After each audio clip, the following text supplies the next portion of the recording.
California Pop, The Evolution of Mid-Century Subcultural Southern California by Dorian McDougall. Chapter 15, Reveling Our Way to Ruin. Section title, Dressed to Chill.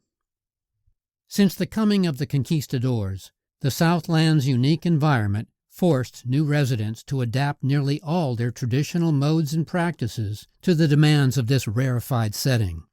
But one of the very last customs to begin the climatization transformation was the dress code.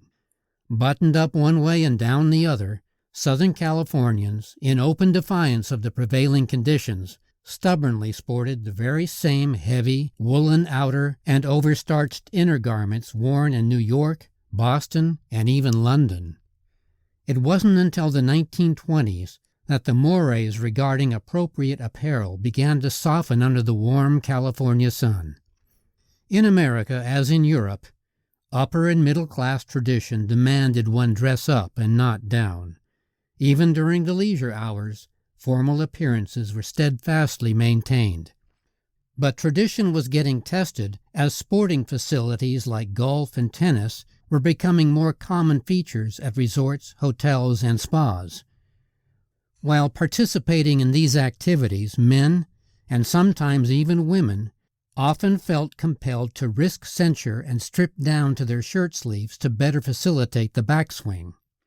It was an act of impropriety that could likely get you written off the social registry back home. Even more shocking were the daring women swimmers who openly rejected the traditional full-cut bathing gowns in favor of the same abbreviated woolen tank suits the men were wearing. As all this impropriety was transpiring, a handful of local milliners picked up on the spontaneous trend towards the informal and began producing lighter-weight, loose-fitting, cotton and linen shirts and trousers designed to allow for greater comfort and freedom of movement. These new, casually styled sports togs were intended only to be worn within the confines of the tourist enclaves, but they were so better suited to the warm, balmy California climate that tourists, as well as locals, began wearing them as everyday street clothes. One of the first to recognize the commercial potential of this little neighborhood niche industry was Fred Cole of Manchester Knitting Mills, a maker of men's knit underwear.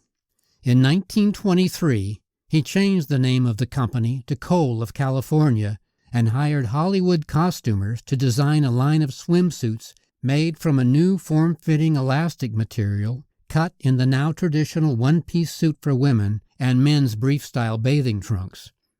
Pacific Knitting Mills, another manufacturer of sweaters and knit undergarments, changed its name to Catalina and began producing a line of casual sportswear featuring bright colors and bold prints that, along with Cole's swimsuits, were instantly woven into the cultural fabric of the Southern California scene.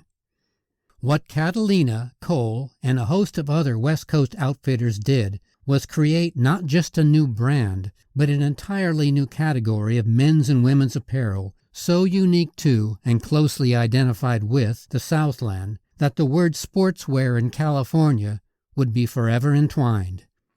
In the years to follow, it would be these local labels that would completely redress the entire West Coast, add one more crucial ingredient to the Southern Califormula, and set fashion trends worldwide.